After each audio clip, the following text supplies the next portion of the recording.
Hello, everyone. I'm Tracy S. Campbell of Bebo Weekly, and today I am here on behalf of femmebought at their virtual gala, and we are so excited to be here. And I have the pleasure and the privilege of moderating the virtual gala's panel discussion today, all around investing. So I thank you so much for joining us. And you're going to meet these incredible ladies here joining me on the panel today as we talk about investing, how you can invest, how you can become an investor. And we're going to talk about funding. And guess what? Funding isn't very straightforward. There's other lesser known areas in which you can possibly obtain funding. Now, to kick things off, we're going to allow you to meet these great ladies right here.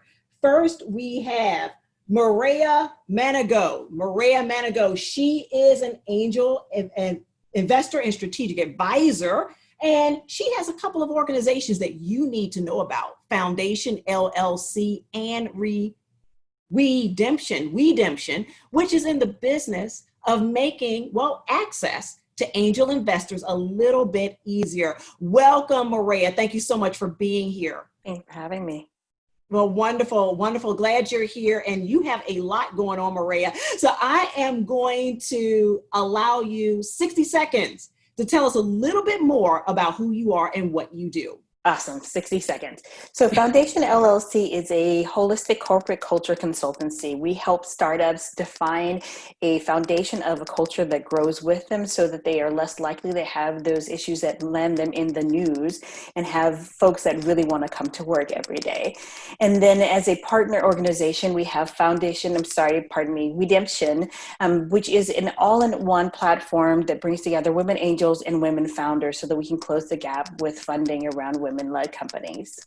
Wonderful, fabulous. Thank you so much for being here, and can't wait to hear what all you have to share with us today. Thank you. Next, we have Grace Bedota. Grace Bedota is with the Canadian Securities Exchange. Now, it's a smaller exchange. Of course, if you're familiar with the New York Stock Exchange and other entities like that, you have a general understanding, but Grace is here to educate us on the CSE and how it may actually be another resource for some of you out there. Grace, thank you so much for being here with us.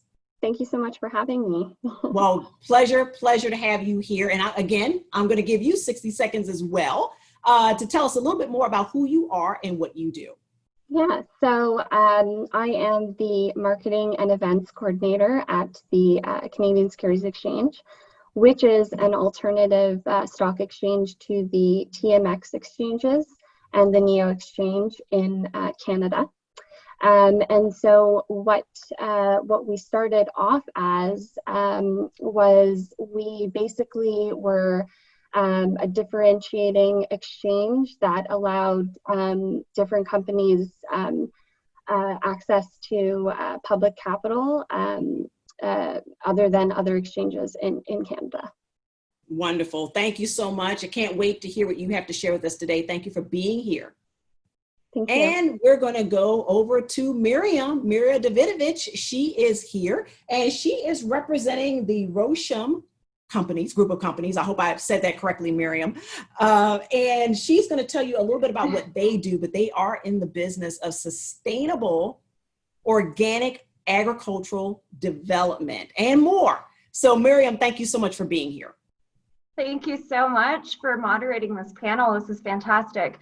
So I'm joining you from Johannesburg, South Africa, and Rosham has team members in South Africa, the US, Canada, Serbia, and Israel. And we operate an impact consultancy providing services to people who want to become impact investors or want to learn how to structure funds, or startups that are either social enterprises or are looking to increase their access to capital and to also explore alternative funding models. We've also got an in-house IT team that is building a private social network for the regenerative economy across the world. And our primary focus is program development. So we've got a Rural Innovation Center network connected through to that IT platform. And we're developing programs to empower rural residents and help villagers who otherwise depend on subsistence farming to diversify their income. And we're also running an acceleration program in Israel and a social entrepreneurship support program here in South Africa. Wow. Well, Miriam, I guess you're a little busy, to say the least. So thank you for finding time to join us here. We greatly appreciate you and Grace and Maria. Thank you so much, all of you, for being here. So now, everyone, as you can see, we have some amazing ladies here on the panel. So now we're going to get into the meat of all of this, and that is, again, investing. And we're going to be talking about various aspects of that. Let's start from the beginning. What is an angel investor? Maria, I'm going to start with you. What is an angel investor, and how did you get involved as an angel investor? Absolutely, because it's a great question. So a non-technical definition would be someone who invests in startups, right? So there is all of your friends and your family that give you money when you start in the process of creating your company, and there are those that give you money thereafter. As an individual player in this, that person is an angel investor. On the technical side, they must have an income of a minimum of $200,000 per year in the prior 2 years, or $300,000 as a couple, or a net worth of $1 million at least. But non-technically, it is someone who invests in startups. Fantastic. Wow. Thank you for sharing. Thank you for sharing that. And Miriam, you are what's considered, I believe, an impact investor, if I'm saying that correctly. Can you tell us again, just like Maria here, can you tell us how you got involved and what exactly is an impact investor? Well, how I got involved was that I wanted to branch out of mainstream finance and get out of the office environment and actually work boots on the ground in rural environments, looking at investing into organic agriculture and specifically regenerative agriculture as well. So that was kind of how my journey started, from offices in Toronto and Chicago to rural villages in Serbia, and then also eventually down here to South Africa too. Now, impact investing, the mainstream definition is investing with the intention of realizing positive social and environmental impact alongside financial return. But I'd like to take it a little bit further. So investing intentionally to ensure that our positive outcomes outweigh the negative. Because sometimes when we're measuring and managing impact, what can happen is the negative impacts don't end up being managed. And so we think we're making a certain positive impact, that we're achieving certain outcomes, but we're not actually solving problems. But it is ultimately being purpose-driven, mission-driven to actually solve problems within the communities that we're working within, regardless of our ticket size or how much money we put into an initiative, but actually making sure our outcomes are genuine, and most importantly, that they're verified by our stakeholders, so everybody that is impacted by that business. Wow. Thank you so much for explaining that, because I'm sure, like myself, everyone, these are terms that are new. These are new terms. But if you are going to or want to endeavor into the realm of investing, these are things that you absolutely need to know. Now, Grace, you're coming at it from a slightly different perspective, right? Can you share with us a little bit about what makes the Canadian Securities Exchange, or CSE, makes it a little bit different than the New York Stock Exchange and some of those more known entities, or larger entities, I should say? What is it that makes it different, and how can someone benefit from that exchange?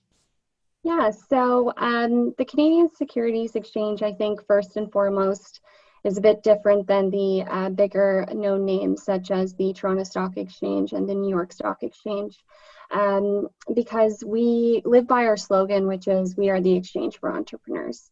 So way back when, before my time, the exchange started as a startup. So they sought funding from family, friends, high net worth, venture capital firms. You name it, they've done it. Whereas opposed to more of the bigger name stock exchange are most likely backed by banks. So the exchange started as a user-friendly and cost-efficient alternative to the TMX exchanges in Canada, with a specific appeal to small and micro cap companies. Over time, the CSE has evolved into a platform that serves a wider spectrum of companies, from startups to larger funds. And in Canada, the market has clearly responded to our offering, as evident by the annual growing market share of listings and public financings that are occurring on the exchange. Another thing that's pretty notable at our exchange is that each division, whether it be listings regulations or listings development. We really understand the complexities of what it is to be a public company, and we do our hardest job to make sure that CEOs can navigate through being a public CEO, and then those entrepreneurs running their businesses can focus on value generation for their shareholders. And yeah, that's really the three most things that stand out, that differentiate us from other bigger, well-known exchanges. That's fabulous, because it gives someone who's a smaller entity a chance to invest, to participate, to be listed potentially, and a chance to grow. So I think that's fantastic. And thank you for explaining that, because I'm sure a lot of folks aren't aware that a smaller exchange such as the Canadian Securities Exchange exists. So I thank you for that. Now that we've established a little bit about the different types of investors, we've talked about the various options out there that's available. Let's kind of, I guess, circle back to the fact that, hey, we're all women here, and we have women that are watching this. Some of them may want to be investors. Many of them are business owners. And right now, some statistics came out recently that were pretty disheartening, to say the least. And Maria, I'm gonna ping it to you because I am thinking that you may have a little bit of insight on some of these statistics, or at least can share some of them with us. And I for one, I was shocked, I guess, at how staggering it was. Can you elaborate on that, please? Absolutely. And these statistics are for the US, but they aren't very different than they are globally. Women founders and women-led companies get funding at a rate of about 2.8%. That is up from 2.6% last year. So yay, I guess. But it is abysmal, right? And minority founders get less than 1%. African-American women get 0.06% of available funding. So let's just say, let's give a number of $500 billion that are available in the ecosystem, 0.06% of that, right? And women get 2.8% of that. That makes no sense whatsoever. And that affects what's in the market and what products are available. And in fact, downstream, how those products are designed. Wow. Yeah, that is dismal. It's dismal across the board. And the fact that we are in 2020, and yes, it's been a challenging year, but the fact that we are here and those numbers are that low with the amount of women that own businesses, that run businesses, it's disheartening. So it just begs the question, everyone, how can we change those statistics? What can we do? What can we do to move us in the right direction, to kind of move the needle a little higher so that women-owned businesses and also minority women-owned businesses can have a fair chance, a fair shot? I'm going to start with you, Grace. Do you have any ideas around that, or anything you may want to contribute as to, what can we possibly do collectively to change, to make that change? Yeah, working at the exchange, we are really a vehicle for somebody that is looking to raise capital. So we do our programs and what we have at the exchange are open to anyone and everyone who has a business. They are looking for alternative funding, and they are looking to be a public entrepreneur, what have you. We have so many different types of companies, ranging from, cannabis to blockchain. Now we have plant-based companies. We have just such a variety. So really, we I think are the face of diving into different and not turning our backs to different sectors, or anything like that. So we are a vehicle for funding, and we encourage anyone that is starting a business to look to us for an alternative way to raise capital.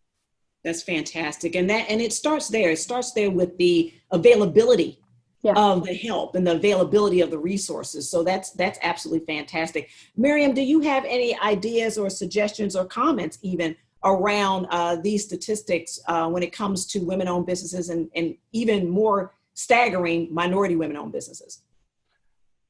Oh, I'd like to share some statistics from South Africa as well. So here, 97% of domestic workers are women and only 32% of managers are women.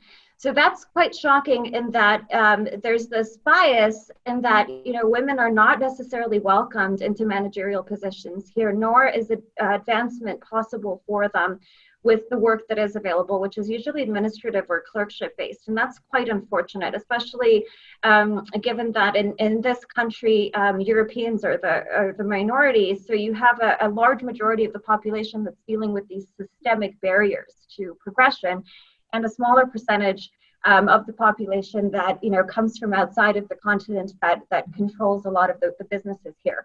So there's a great initiative here called Black Economic Empowerment, which has some merit when it comes to inclusion and providing sort of a framework for companies to start including Black managers. And here, Black is also kind of an umbrella term for people who were overall previously disadvantaged.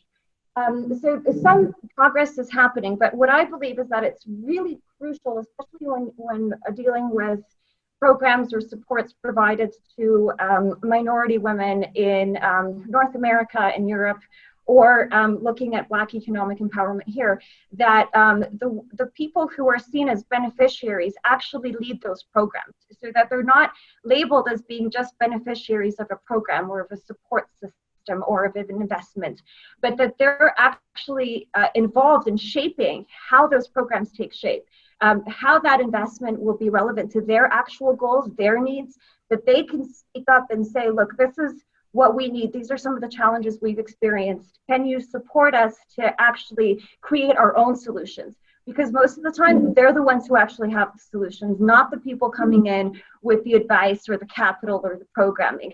And that's something I think needs to shift. So to really understand that it's actually female entrepreneurs of all races and backgrounds that have their own solutions, and funders actually just need to stop and listen and actually hear them out and give them space to create, to manifest what they're, you know, bringing into the world, and simply give them the tools and the structure to be able to do that and to overcome systemic barriers. So I think it's the approach that needs to shift. No, I agree wholeheartedly, and I absolutely think that is half the battle is listening, half the battle is acknowledging that there is an issue. These statistics, yes, just came out recently, but the issue has been there for a very long time. And so I agree with you, Miriam, that now we really need to deal with the elephant in the room, essentially. That is the issue. And Maria, I was actually going to come to you. What would you like to add? I was just going to add on to that, because the issue that Miriam brings up of not being able to move forward, like the glass ceiling, as we call it here, is a legitimate concern. And it is one of the primary reasons why women and minorities start their own businesses, right?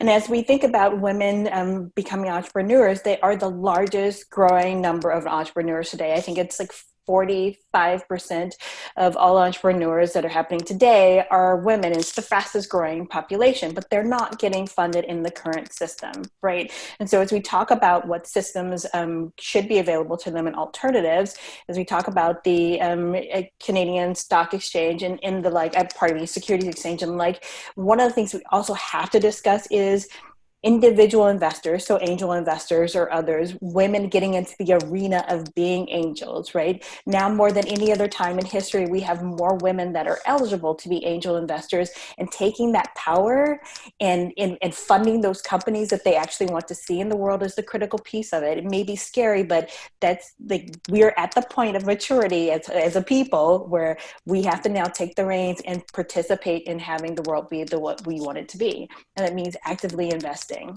Absolutely. I could not agree more. Wow, ladies, I wish we had another hour or two to continue this awesome conversation. But for now, I definitely want to thank each and every one of you for being here, sharing your perspectives and your insights. I'm going to go around the room one last time. Are there any final thoughts that you want to leave us with before we conclude. I'm going to start with you, Grace. Again, thank you for being here and joining us today. Any final thoughts or comments you want to leave those who are watching with? Yeah, first and foremost, thank you again for having me on this panel.